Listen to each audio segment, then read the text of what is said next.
যতটুকু পরিমাণে হচ্ছে আমাকে ইয়ে করতে হবে, আমি ততটুকু পরিমাণে কি করলাম, এক্সপোজ করে নিলাম।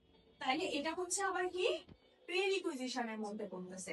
কি কি বললাম, মোটামুটি একটা আইডিয়া তো হইলো। এরপরে আসে এক্সামিনেশনের পার্টে। আমরা যখন মেডিসিন বা সার্জারির এক্সামিনেশনে যাব, প্রত্যেকটা এক্সামিনেশনে 4টা পার্টে এক্সামিনেশন হয়।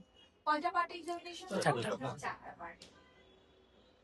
একদম ছোট ছোট মুখস্থ করবে। একটা হচ্ছে ইন্সপেকশন, একটা হচ্ছে পালপেশন, একটা হচ্ছে অস্কালটেশন, আর একটা হচ্ছে পারকাশন। 4টা পয়েন্ট বললাম। কি বললাম? ইন্সপেকশন, তারপরে কি পালপেশন, অস্কালটেশন, পারকাশন। এবার বলি জিনিসগুলো কি, একটু কি ধারণা থাকা লাগবে। Okay fine. ইন্সপেকশন মানে হচ্ছে জিনিসটাকে আগে খালি চোখে দেখবো, অর্থাৎ যেই জায়গাটা আমি এক্সামিন করবো সেটা আমি হাত দিয়ে ধরবো না, অনলি খালি চোখে যেভাবে দেখা যায় ওই জায়গাটাকে ওভাবে দেখে বুঝবো যে ওখানে চোখের দেখায় বা খালি চোখে আমি কি কি পরিমাণ প্রবলেম বা কি কি জিনিস আমি দেখতে পাচ্ছি, কোন কোন নর্মাল জিনিস দেখতে পাচ্ছি, কোন কোন অ্যাবনর্মাল জিনিস দেখতে পাচ্ছি, পুরোটাই আমি কি করতে হবে, খালি চোখে। ইন্সপেকশন তখন আপনারা অডিটে শুনে থাকবে, বলে না ইন্সপেকশনে গেছে, অডিটে গেছে, একটা কথা হয় না, ইন্সপেকশনে যাওয়া মানে কি দেখতে যাওয়া। তো ইন্সপেকশন মানে আমি খালি চোখে যতটুকু দেখতে পারবো। পালপেশন, এটাতে আমার হাতে জিনিস পাবো, হাত দিয়ে পালপেট করে বা ধরে আমি জিনিসটা বুঝতে চাইবো। সার্জারির ক্ষেত্রে কিছু কিছু জিনিস থাকে যে কোনো জায়গায় যদি ফুলে যায় সেটা কতটুকু ব্যথা করতেছে কিনা চাপ দিয়ে ধরা, তারপরে হচ্ছে ওটা গরম হয়ে আছে কিনা, হ্যাঁ। আর গাইনির ক্ষেত্রে পালপেশনের পার্টকে আমরা মূলত বাচ্চার সরি অক্সের ক্ষেত্রে পালপেশনের পার্টকে আমরা মূলত কি দেখবো, বাচ্চার পজিশনটা বা বাচ্চা কোন পজিশনে হেড আছে, কোন পজিশনে তার বাটক আছে, কোন পজিশনে তার লিম্বস আছে, এগুলো দেখবো। ঠিক আছে। এরপর হচ্ছে অস্কালটেশন।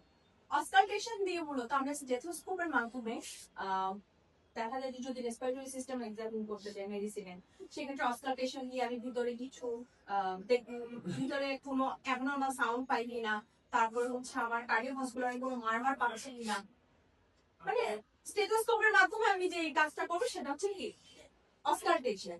আর পারকাশন জিনিসটা হচ্ছে, পারকাশনের মাধ্যমে হচ্ছে ডালনেস, এটার কাজ আমাদের অপশন নাই, তাও আমি একটু বলে দিলাম। পারকাশন কিভাবে কি দেখে মূলত ডালনেস, কিভাবে দেখে আমি একটু বলি। যে জায়গায় দেখবে ওই জায়গায় এভাবে রেখে এই যে জাস্ট হাতের এরকম এরকম এরকম বাড়ি দিয়ে ভিতরে কোনো ডালনেস বা কেমন সাউন্ড শোনা যাচ্ছে এটা একটু বেসিস করে এই পারকাশন দেখ। এখন আমাদের গাইনিতে অপসে পারকাশনের কোনো কাজ নেই, সো পারকাশন বাদ। গাইনিতে আমরা অপসে আমরা 3টা জিনিস দেখবো, ইন্সপেকশন, পালপেশন আর কি পারকাশন।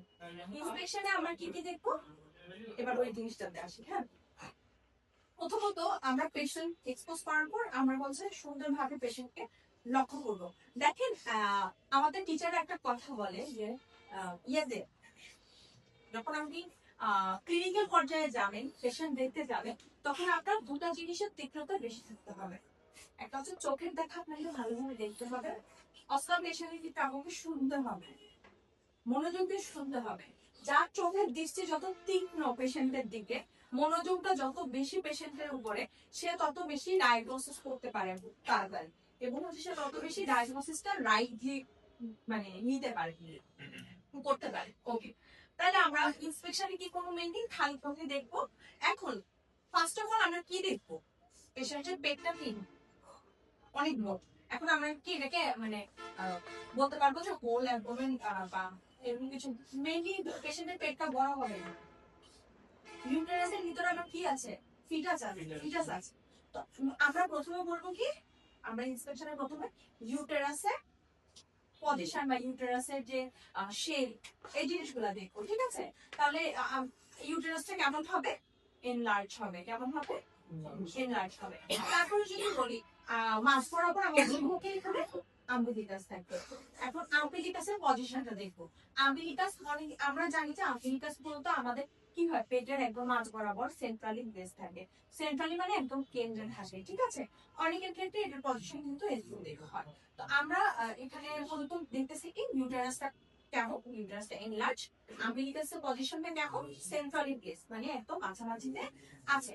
এখানে আরেকটা জিনিস দেখা যায় সেটা হচ্ছে লিনিয়ার নায়াগ্রা। কি বললাম, নায়াগ্রা। এখানে দুজন ফিমেল আছেন, আই ডোন্ট নো আপনাদের বেবি আছে কিনা, বা আপনাদের যখন হচ্ছে ওয়াইফা প্রেগনেন্ট হবে বা আহ, যখন আপনারা এক্সাম করতে যান তখন দেখবে যে অনেকের ক্ষেত্রে, আমি যেটা আমেরিকাস বললাম, হ্যাঁ, আমেরিকাস থেকে একদম সিম্বাইসিস টিউবিস বলতে বোঝায় এই যে এই অংশের যে একটা হাড় আছে, দেখবেন এই অংশে হাত দিলে একটা হাড় পাওয়া যায়, এটার উপরে ফাঁপা, ওই হাড়টাকে বলতেছে আমি সিম্পাইসিস কিউবিস, অর্থাৎ দুইটা হিপ বোন এসে এভাবে জোড়া লেগে যায়। হ্যাঁ, কোথায় দেখানো যায়, কম মতো নাই। আচ্ছা আচ্ছা, ওই যে ওই ওখানে হিউম্যান বডির ওই ওটা তোলা যাবে, দেখেন তো উঠানো যায় কিনা।